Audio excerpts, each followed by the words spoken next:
So my name is Rick Yacht, and I do direct the ALERT project, which is a project of Earth Island Institute. And, you know, I was already started this show and I was all ready to leap right into the rules. And then I realized, whoa, I got to give everybody a little context here. And so I thought, really, there's been a sea change in the thinking of oil toxicity in the ocean and to wildlife and to people since the Exxon Valdez disaster, definitely since the BP disaster. Again, more paradigm shifting going on. I decided to start with a voice from the Gulf to actually frame what we're going to be discussing today. And this is Cherie Kerner from Louisiana, and the daughter made a video, and we made some of that into an ad. So this is like a 1-minute clip.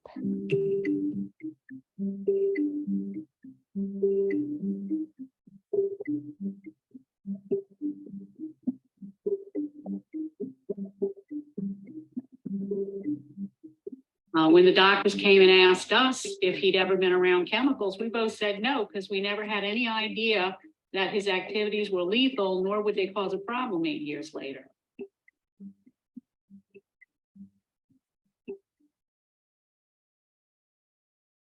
British Petroleum argued in their first settlement that they were going to reserve settlement money for the future cancer cases that would come years later. So if they knew it was going to come, how come we never knew that?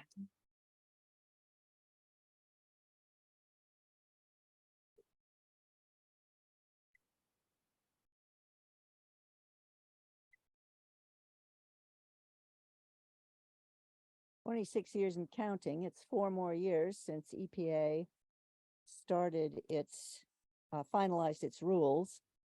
So unfortunately, this is all still going on. Okay, this video is current in terms of what's happening now in the Gulf.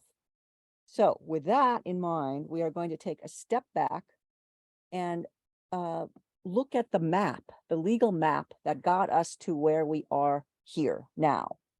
So the legal framework for oil spill response came after another oil spill, actually a couple of them, Torrey Canyon in England and the Santa Barbara spill. And that resulted in passage of the amendments to the Clean Water Act of 1972.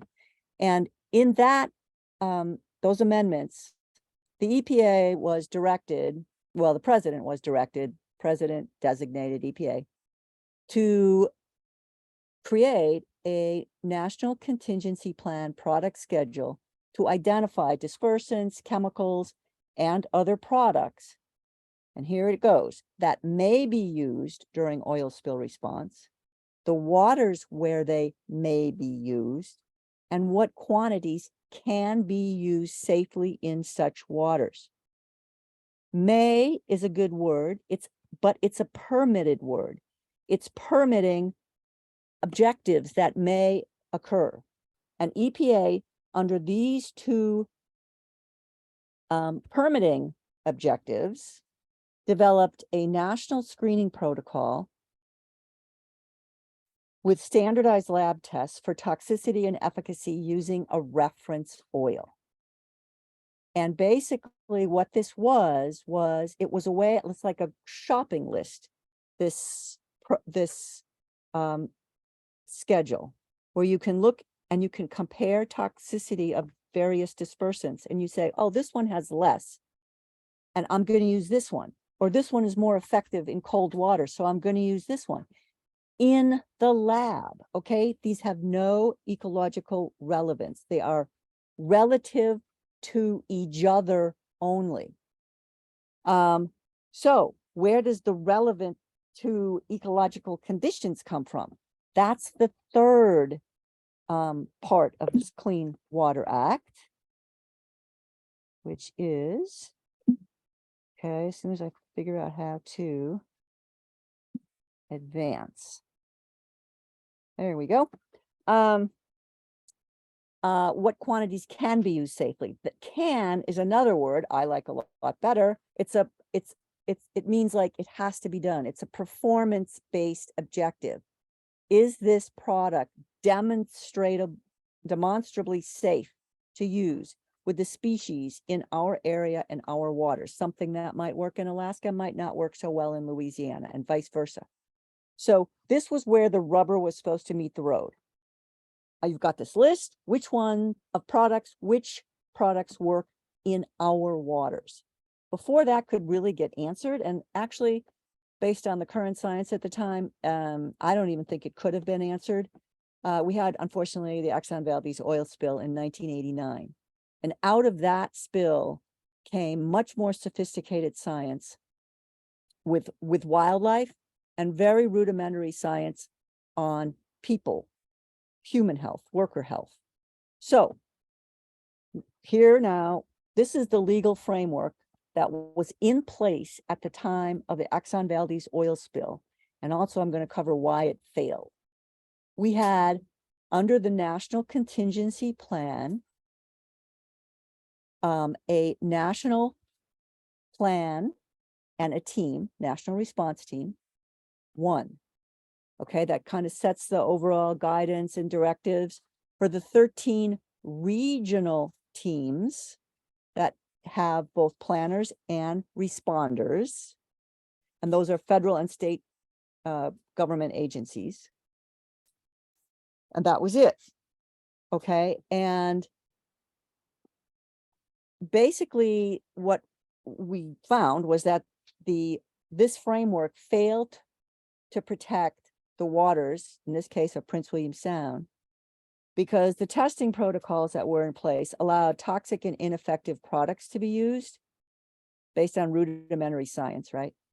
And the products were used not really based on the science so much as on the industry hype, that these are good, they're going to work as intended, this stuff is safe, everything will be fine. Don't look behind the curtain. There's no performance standards actually in the field, but just trust us. Okay, so big problem. So Congress, to address this flagging performance-based standard, passed the Oil Pollution Act of 1990. And in that, it required area contingency plans, which is significant, okay? This was supposed to involve local and state planners to work with the regional planners, who are very theoretical, to actually plan oil spill response, what is or isn't going to work in our region. And it was also intended to end a lot of the controversy, because, you know, what works in theory doesn't always work so well in practice. So anyway, the other thing that Congress did was they created 2 model templates, regional citizens advisory councils. And this was so the people who actually are going to live with the consequences of these decisions are involved in finding out what will work in their own backyard and passing the information up to the decision makers. So they're involved in conducting environmental reviews, reviewing contingency plans, and generating ideas. Like in Prince William Sound, there's now weather restrictions. There's now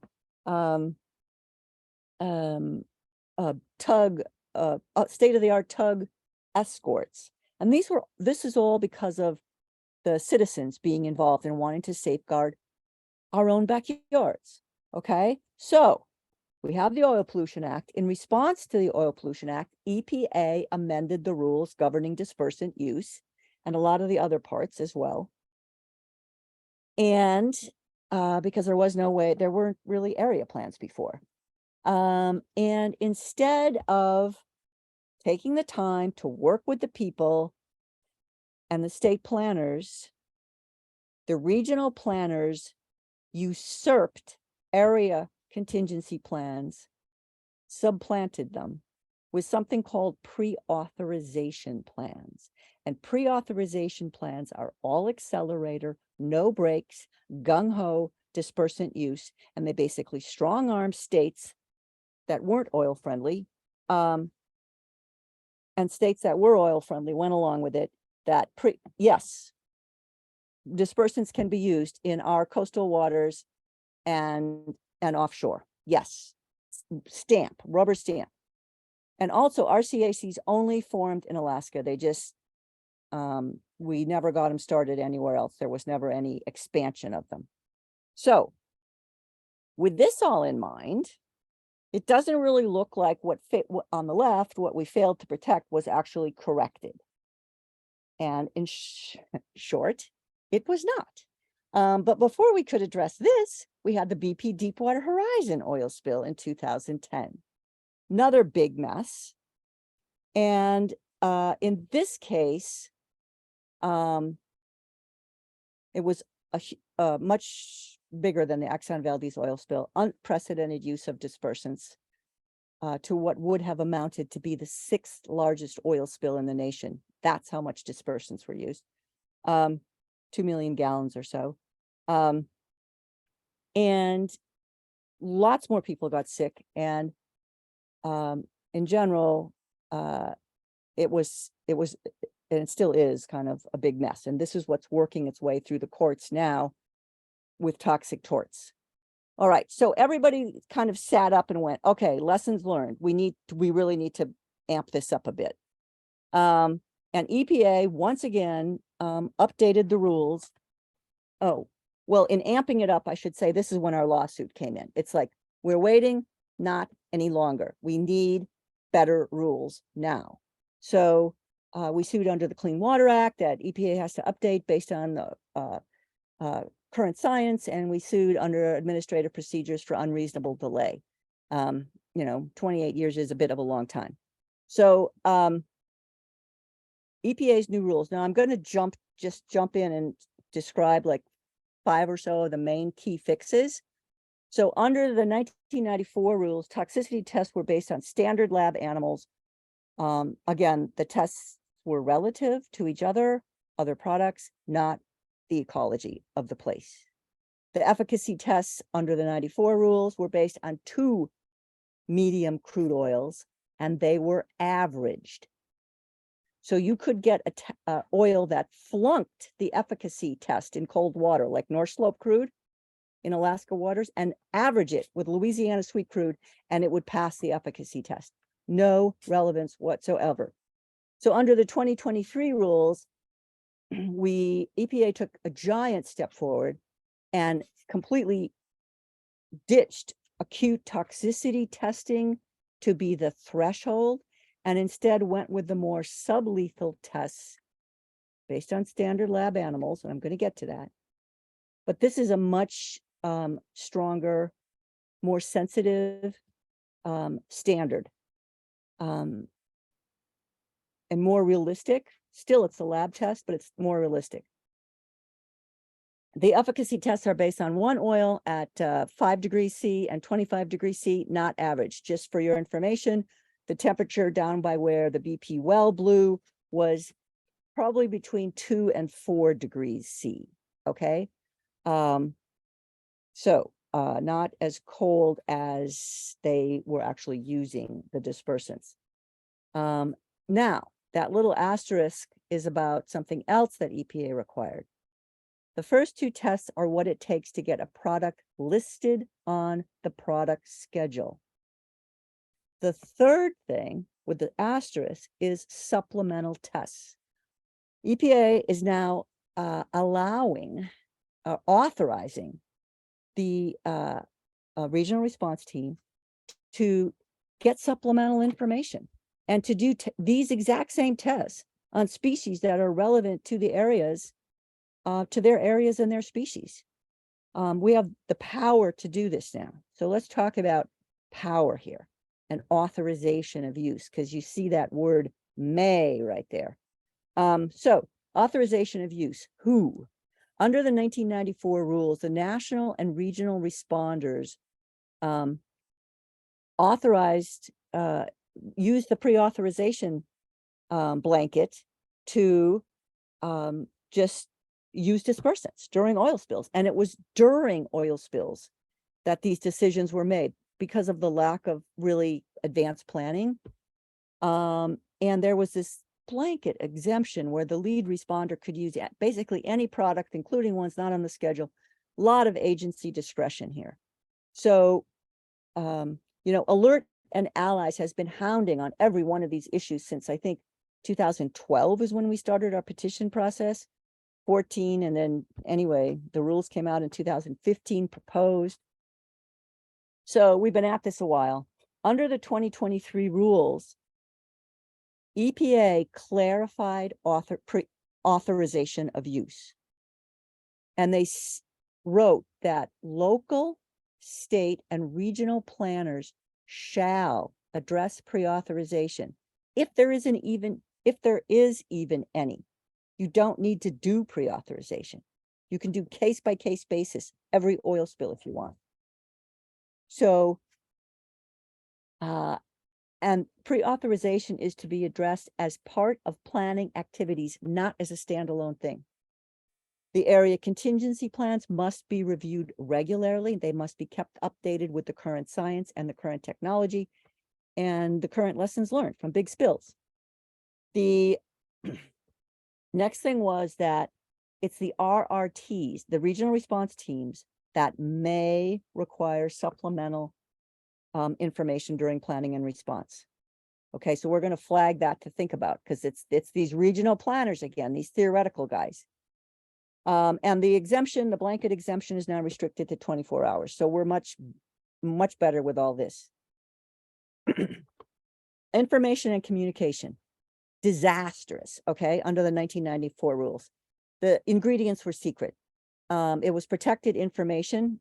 So when you got hit with dispersants and you went to your doctor and said, I have a problem, and the doctor said, what caused it? You had no idea of the ingredients that were in these products. They were hidden behind confidential business information. And because of that, we still have the old 1972 misinformation rampant. I mean, misinformation was the king here, okay? Believe us, everything's fine. The only way people had to protest was actually hitting the streets, okay? And here's an example of the rampant misinformation found in a BP training manual for the BP oil disaster, the Deepwater Horizon. Quote, dispersants used in the Gulf contain no ingredients that cause long-term health effects, including cancer. End quote. And what I have to say to that is bullshita. You have to only look at the material safety data sheet to see carcinogens, mutagens, teratogens that disturb the growth of babies in the womb. Think dolphins, humans. So this was allowed. It's still allowed, or up until when these rules go into effect. All right. The next thing up on the left again, there was no process to remove products. You could protest all we want, which we did, but there was no process to remove a product once it got listed. All accelerator, no brakes. And the communities were not informed of the actual risk of use. They just weren't. They were told it was safe. Everything was go swimming at your own risk. Under the 2023 rules, all ingredients are now going to be reported to the public, but not the formula. That's still protected business information. Fine. But the ingredients are going to be reported. Misleading information will now be grounds for product removal. This is huge, okay? This means all the training manuals, all the communication manuals, everything will have to be rewritten. And the communities are now to be informed about dispersant use in real time. Like, it's going to happen tonight. Don't go using the beach tomorrow. That's what we're going to hopefully be seeing. So there's also a whole bunch more information that's going to be public. And remember, misinformation is grounds for removal. What is the exact intended use of the product? What are the specs for the quantities and duration of use? Don't make us guess. You tell us. We're going to hold you to it. Use parameters, the use parameters for water depth and distance to shoreline. Where is this safe? Where do you think it's not safe? You, the manufacturer, you, the chemical company that wants to use it. You take the burden of proof. Proximity, and also the proximity to populated areas. So we can see what they're suggesting as manufacturers or the industry itself. Okay. So the catch here is, there's two. One is that there are 2022 rules. EPA split the 2015 proposed rulemaking into two parts, which they did to buy time to stall on the rules governing dispersant use, the very part I was just talking about. So what they did in 2002 was they ruled separately on atypical dispersant use, giving the industry the potential to use dispersants in large quantities on the sea surface and at depth during very large oil spills, exactly what was done during the BP Deepwater Horizon. And they required, EPA required environmental monitoring. That's it. Okay. So this is a big problem. The second problem is that the 2023 rules, they're wonderful and very democratic in including local, state, and regional planners. The problem we found is that the state and regional planners are less likely to listen to the public in oil-friendly states. The RCAC, Prince William Sound RCAC in Alaska has been saying for decades, since the Exxon Valdez, that dispersants do not work in cold water marine ecosystems. They do not. Yet still, they're on the list and they're used. So how do, wait, and then the second thing is, under the 2023 rules, is that the Coast Guard, in anticipation of these rules, slipped a commandant instruction, which is like its own set of rules, that all the captains of the ports will be doing the area contingency plans from now on. And they're basically usurping the power again from the states and the regional planners. And this is not a good idea, and it should not be allowed to fly. So, and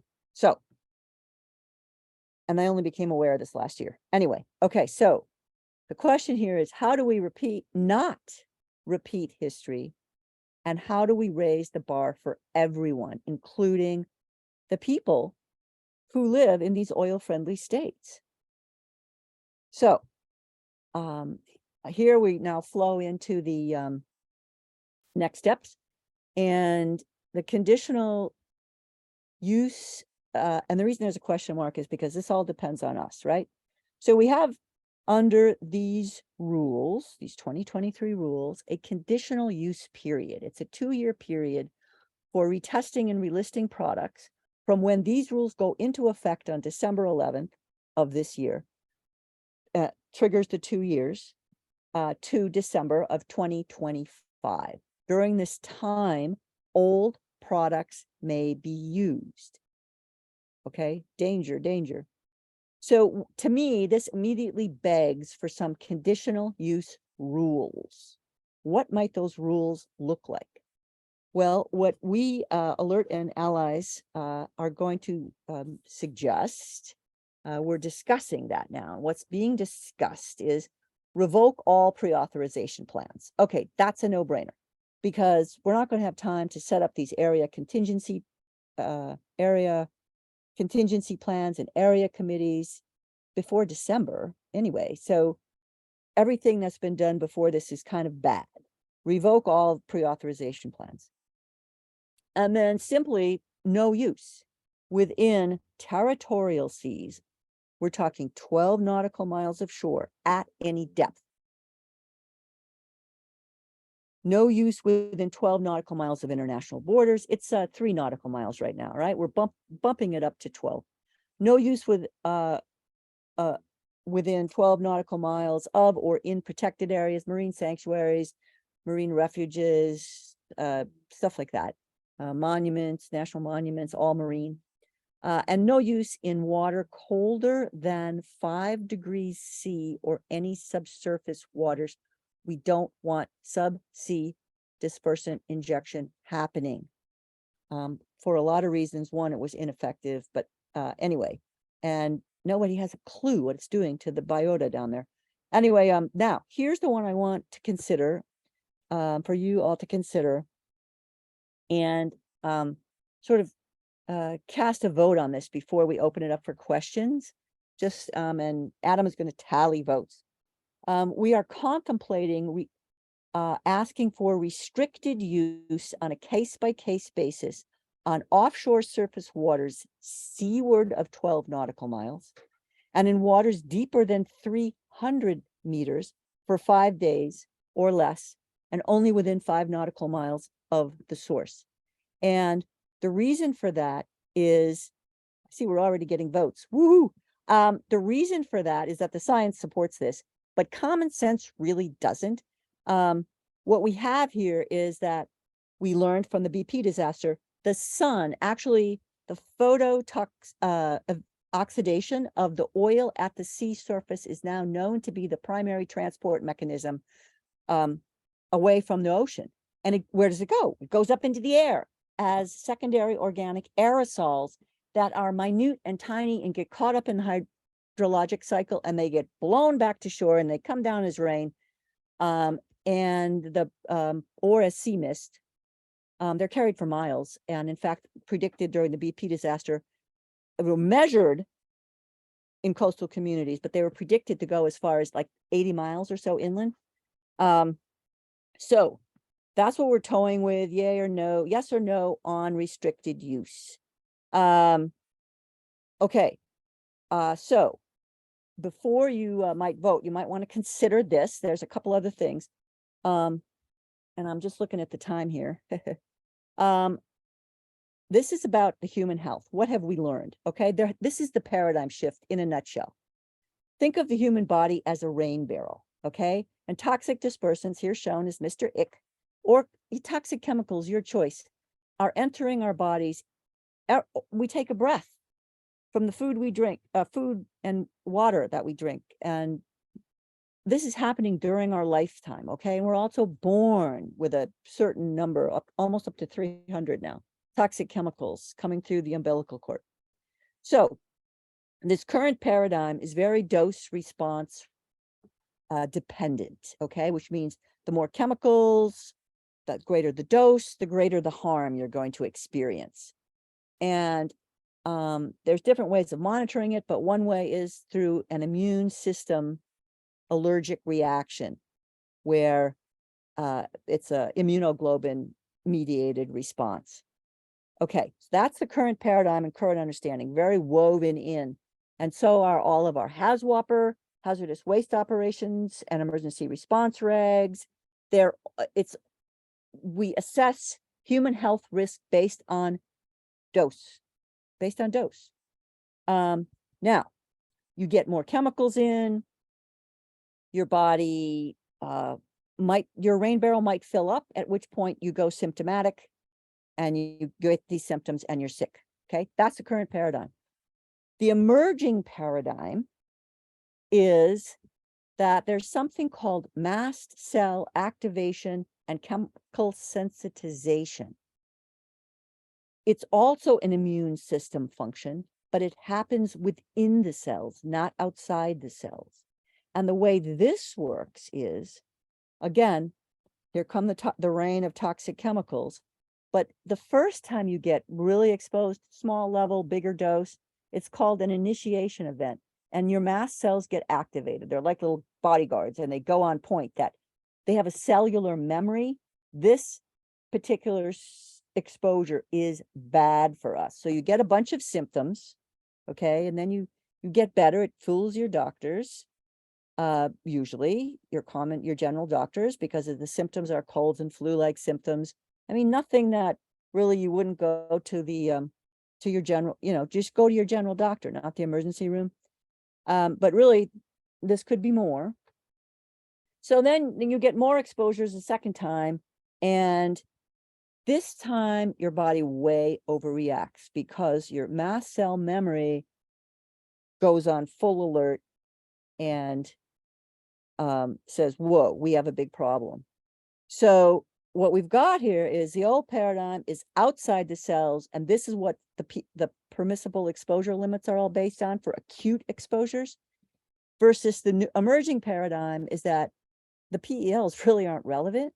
And what we need is a test for chemical sensitivities to know how a person is going to react and when they're going to react. And that test exists as the Queasy. And you can learn more about it with Dr. Claudia Miller at tiltresearch.org. Okay, so here we have the way oil spills are responded to now. This is leading to our next step here. You know, expose, you get the illness outbreak, we keep working, and the symptoms are ignored because only the PELs are important. And the 10 years plus now since the BP disaster, we're experiencing increased clusters of cancers, debilitating illnesses, rare diseases, premature deaths. And in the intervening time, we have pieced it together from clinical studies, epidemiology studies, not only from this country, that biomarkers lead to genotoxicity, lead to, you know, cancer genesis, basically, the triggering, the processes that lead to cancer. And that's why this is all happening. So how do we break this old paradigm? We know now that environmental monitoring is insufficient, and we need to record and report colds and flu symptoms because they could be early warnings of this long-term harm. And we need to monitor for illness outbreaks based on symptom exposure in order to intervene early to prevent or minimize the long-term harm that we now know comes from oil spill exposures. Okay, so with that, the action item here is to protect our workers.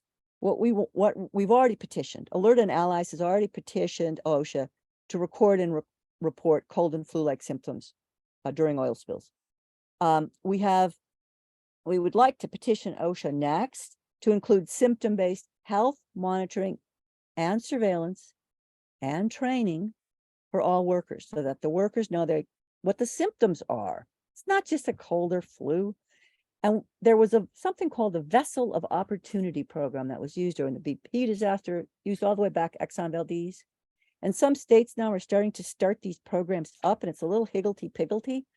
But the ideal would be to have all of our coastal states have these programs and ensure the crews are HAZWOPER trained with symptoms, right?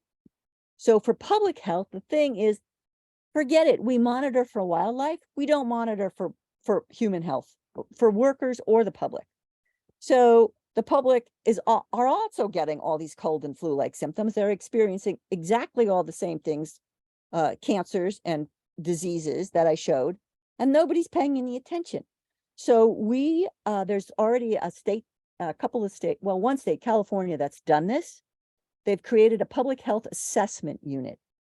And we are working now with states and regional response teams and the national response team to create these PHA units, public health assessment units, to conduct symptom-based health monitoring and surveillance, just like for the workers, but now for the public, and integrate these PHA units into the NCP framework so that they are a paid for part of state response.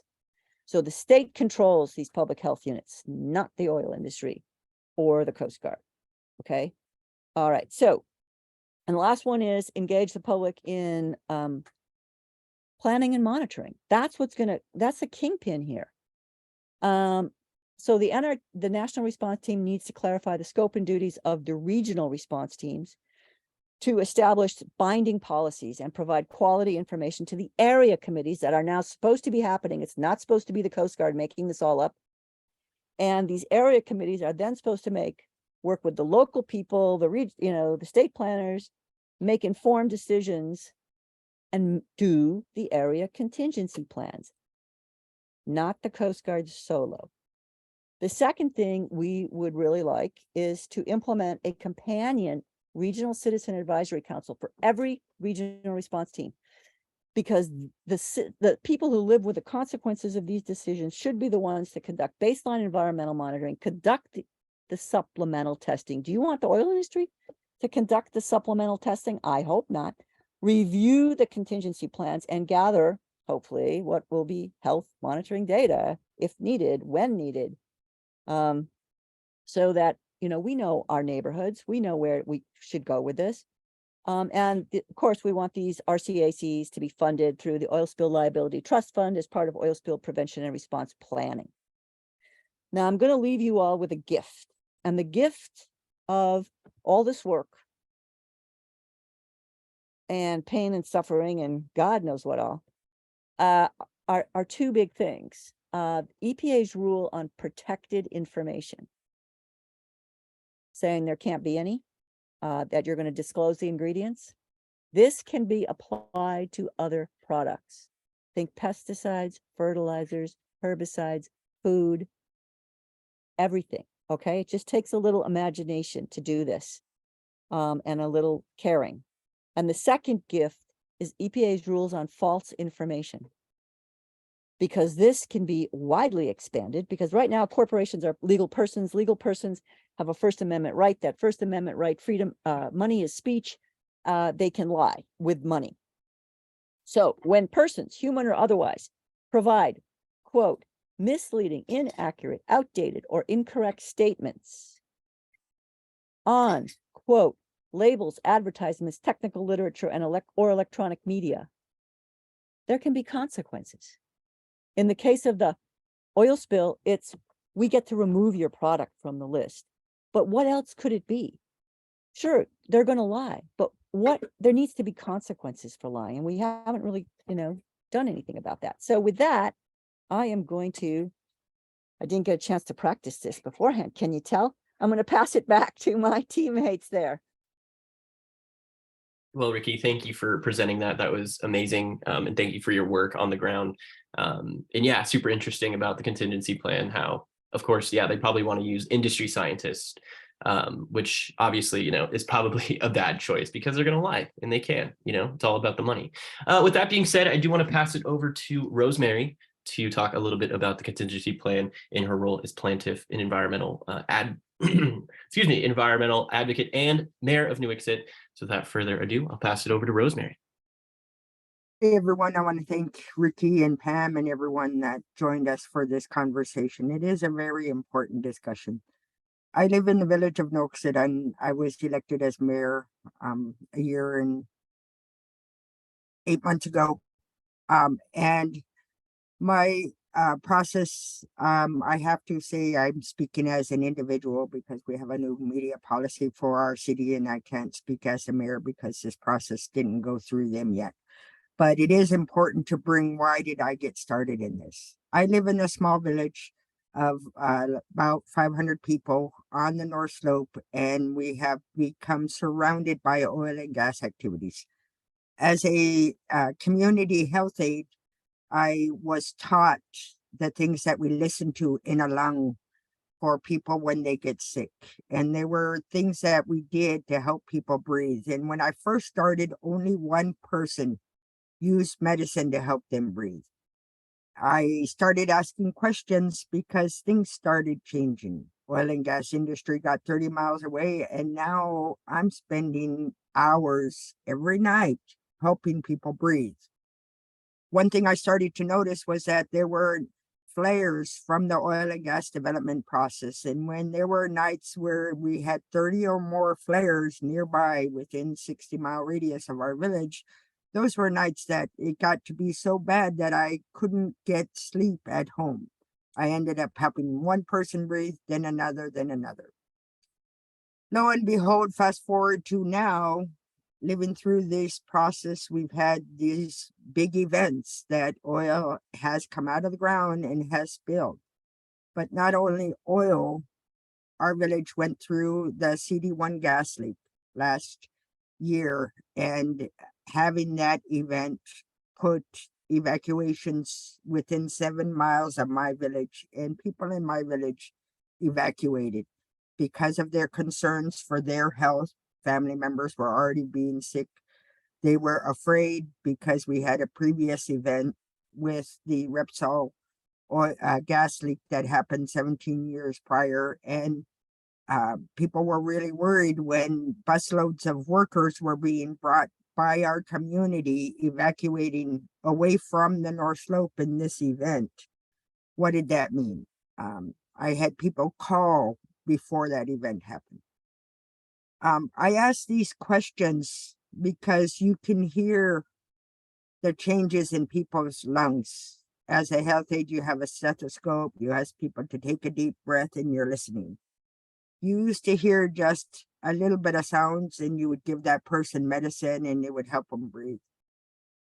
The health aides that have come after me, I haven't worked since 2000 in our clinic, ask me after they've been here, why does your village have so many respiratory problems? That's a good question because we don't have a health impact assessment that looks at the health assessment in comparison to the oil and gas development process that leads to emissions around us that affect our human health. This is a very important question that still needs to be answered because the prevention that could have occurred for my little village can help many other communities that are having exposures from changes to their lands and waters that lead them to have concerns for the people who live in the grounds and waters where these activities are occurring. All it takes is for people to ask questions. Go to your local community meetings, ask questions. Go to your representatives and ask questions.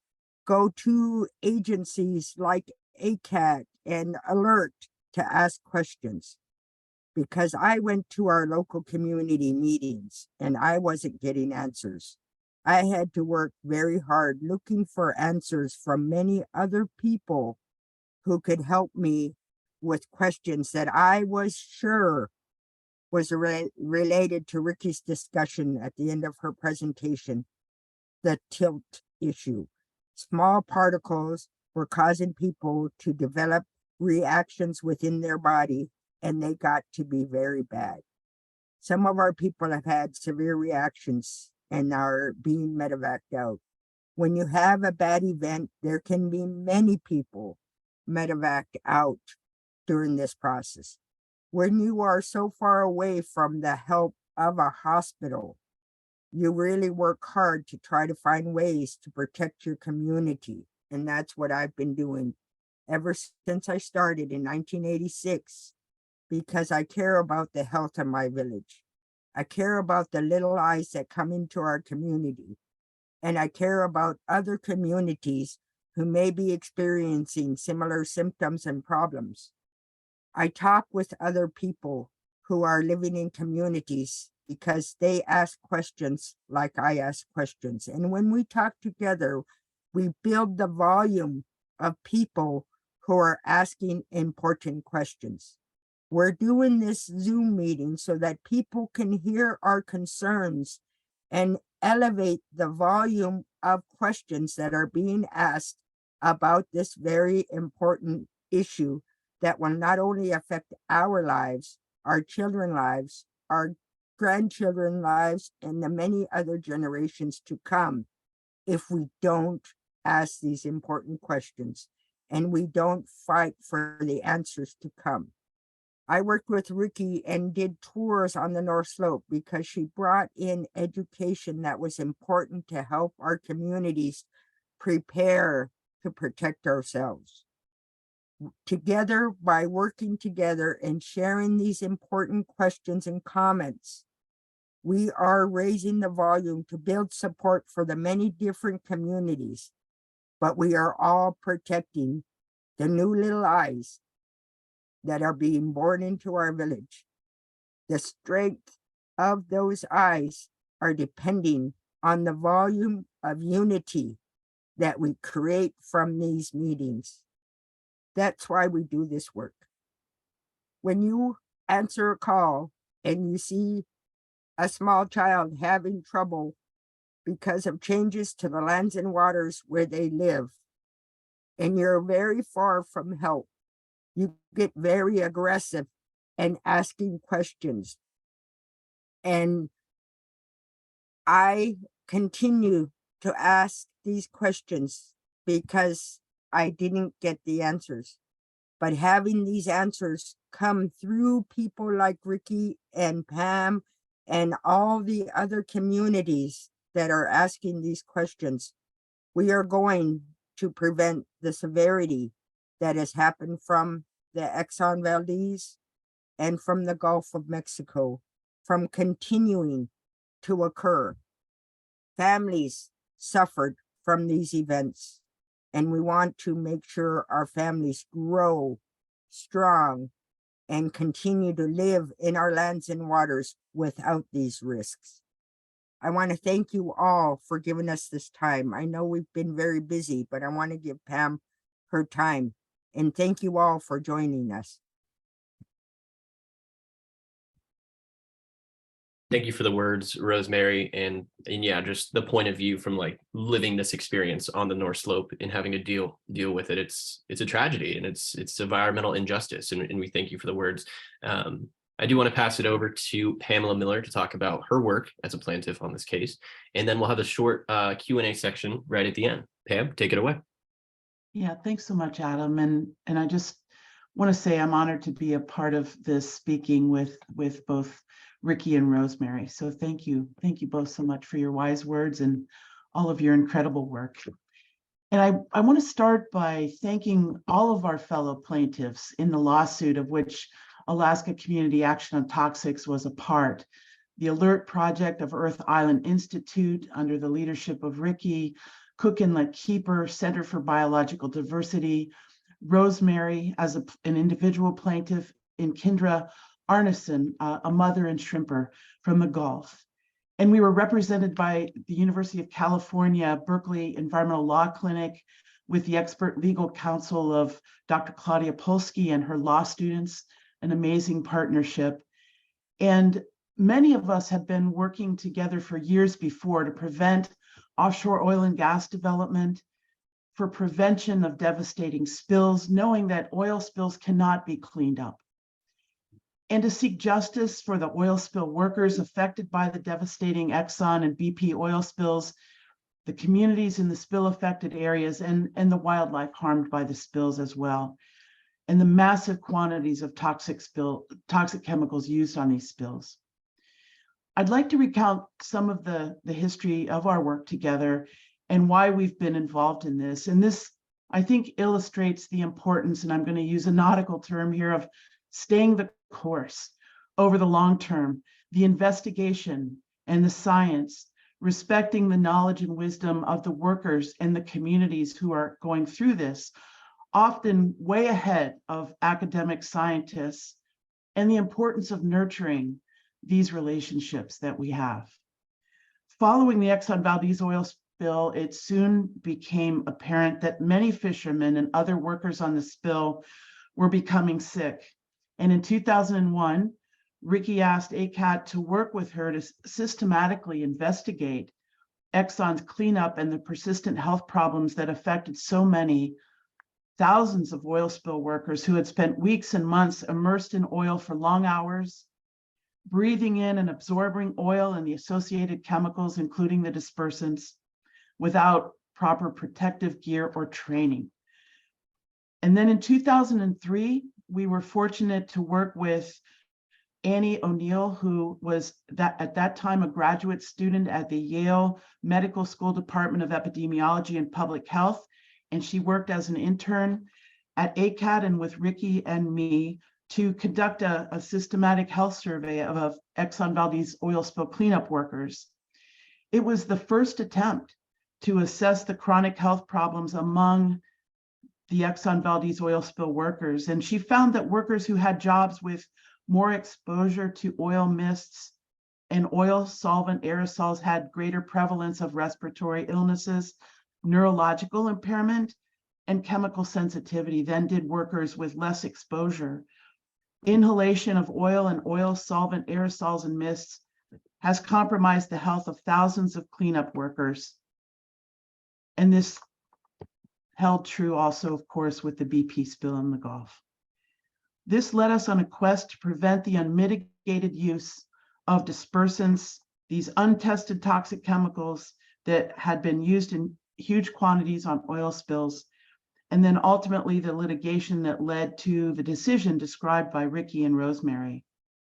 Stay the course, fight for justice. We have to do this because the agencies are not accountable to the devastating health consequences that we've witnessed. So we dedicate this to the many oil spill workers and community members who suffered and continue to suffer the devastating and long-term health consequences of the Exxon and BP spills and other oil spills around the world. We're committed, we stay committed to prevention and to community and worker health. So I'll stop there so we have some time for questions and discussion. Thank you. Thank you so much. Thank you so much for that, Pam, and really just grounding and humbling to hear, how far you guys have come in this work. And yeah, that's a great point. We have to do the work. We can't just stand on the sidelines and wait for action to happen. I do want to give people the chance to vote in the poll that's allowed. I know some people already voted, but I do want to make sure that people see that poll that Ricky posed the question earlier during her presentation. And I want to allow some time for the Q&A as well. We already have one question.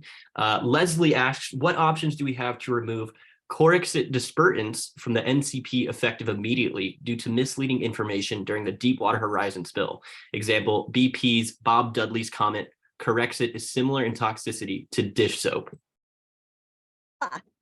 Yeah, they had a bunch of those comments. Leslie, thank you for your question. We have basically none that I can tell. These rules do not actually become effective until December 11th. So we still don't have a removal process until December 11th of this year. On December 11th, the dispersants that have been used are protected. Well, they're not protected. They're allowed to be used conditionally.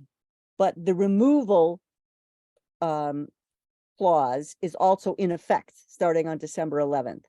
So I think our hook is on December 11th. We can start a removal process, but really not before that. I'm afraid to say. Sorry. Leslie says thank you, which is great to hear. I do have a question as far as what's next? Where do you see yourself? Now that this litigation, we have an answer from the EPA. How are you going to shift your organization's focus? That is a good question. That's what I asked myself. And I've already started in that direction. I am currently here in the Pacific Northwest, which is Region 10, Pacific Northwest. As opposed to Alaska. They have a very progressive approach to the regional response team management. And what they do is they solicit ideas annually in December on ways to improve the regional contingency plan, which is great. And then there's a public process. There were 40 submitted this last year in December, mine among them. And in February, there were 8 chosen. And I am currently co-facilitating the 2023 Health and Science Task Force, Health and Safety Task Force for Region 10, RT. And it's been my first experience working in states that are actually supportive of ideas to protect people and wildlife. I was like flabbergasted. And on their part, these regional response team or the lead agencies for Oregon and Washington were also kind of startled to hear my experiences that all the RRTs aren't like this, So the lead agencies, each state has a lead agency on oil spill response. So the state planners began to realize that what we are doing together could create a template that would raise the bar for all the regions if we can get buy-in from the national response team. So that's what I tested the waters kind of on how to start this. It is probably, well, we've also petitioned OSHA. So my focus is now shifting from EPA to OSHA. Because I think OSHA, it's about national screening protocols. That's the max we're going to get. And they've punted back to the different regions, as I believe they should, to decide, what do you want to do in your region? You make the call. And I think that's fair. And now we just got to make sure all the regions have the same intent to protect people.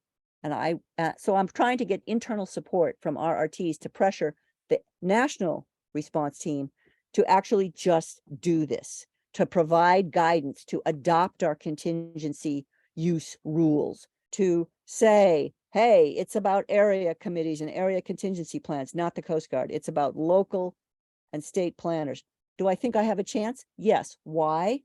Because in 2012, so 2 years after the BP disaster, the national response team published the emergency responder health monitoring and surveillance guidance to do exactly what I'm proposing to do in law. But it's a recommended thing. And the Coast Guard's part of that. OSHA's part of that. Department of Labor, Department of Human Health and Services. It's all part of it. They all did this. I want what they've recommended made into law and applied to all responders, including the temporary workers, the mom and pops and everybody else who's got a boat and goes out to help when there's an oil spill in their backyard. All the rules need to apply to them too. So that's what we're up to. Shifting focus, more organic, democratically spread out to all the regions, and also targeting OSHA as the agency now. And Ricky, this is Rosemary. I wanted to add on to that. This is the right way to go, working to elevate it through the process, because the defense process that I have to go through, we depend on animals that migrate from every state in the US to the Arctic for renewal. And when you look at the great distances our animals migrate, and you depend upon feeding your family from our lands and waters where these things may be used, you have to look at the many various units of where these actions may be occurring to assess what are your long-term risk factors from consuming these foods. And that demand upon community members is way overwhelming to try to assess the many different rules that will be created when you have 50 different states. For me, I look back at what happened to Alaska when INCSA was created, and they went from communicating with the tribes as a whole who said no to the Trans-Alaska Pipeline. They got it approved when it became native allotment owners going up against the oil and gas industry, the state of Alaska and others who wanted this to be approved. You break down the unity, you get individuals who will allow bad things to occur. You keep the unity for all of us, you can build the best protections for us all. Thank you, Rose. Yes. And I guess I'll just add that ultimately, I think we all need to work together toward a just transition away from fossil fuels, because we don't know when the next oil spill is going to happen, but it will. Unfortunately, oil spills can't be prevented and they can't be cleaned up, especially in Arctic waters. So that's really the ultimate effort that we all need to work toward. Thanks. So we do have two more questions, but before we get to those, I do realize we are at time. We're going to stay on to get these questions answered. But I do want to say that this has been a program of CHE Alaska, which is a partnership with the National CHE, Collaborative for Health and the Environment's broader network, an international partnership of 5,000 individuals and organizations across 87 countries, providing and addressing environmental impacts on human health across the lifespan. With that being said, we will make sure that this webinar, it's recorded. It'll be sent straight to your inbox to let you know, and you can run it back anytime you'd like. So thanks for joining us, and we will go ahead and answer these two questions. Dorothy asks, how can we measure dose response data levels of exposure from BP oil spill? Is there a specific threshold level whereby these dispersants and corrects become harmful? Court's asking us to provide this harmful exposure level, and then asking plaintiffs to prove the actual level of toxic chemicals in the plaintiff themselves was exposed to, just to get expert testimony admitted, not even to win the case. Can you please advise? Yeah. So unfortunately, there was just a lot of fires at the same time here, and I experienced going through Exxon Valdez a class action settlement. Okay, and I served on the plaintiff steering committee for that. I felt like we had a hands-on rudder control here of our attorneys. What's going on with the BP disaster is called a multi-district litigation. It is basically foul play from day one, where the defendants, the oil industry, can actually put out millions of dollars to the plaintiffs to do things that are not to the plaintiff's attorneys to do things that are not in the plaintiff's interests. Okay, so one of the things that happened was setting rules based solidly on PELs. So dose, you have to know what dose you were exposed to, knowing full well that BP refused to do the monitoring that was necessary. It just dodged it. And to the point where the court ruled in this multi-district litigation that basically the defendant did not have a duty to do biomonitoring. Well, the intent with what we're recommending is to give them that duty.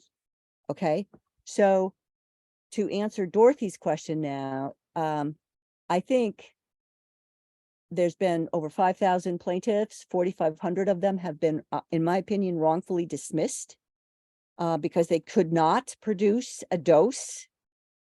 The National Response Team in its 2012 publication recognizes uncertain exposures that are not dose dependent, that are dependent on signs and symptoms of exposure.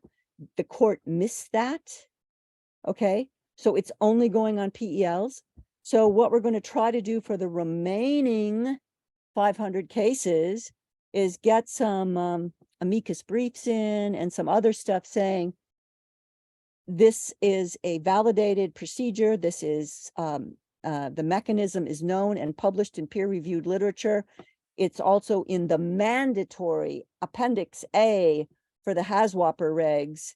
Sensitivities is recognized and the symptoms of it are right there. And these are not dose dependent. So why, court? You need to consider this for the remaining plaintiffs.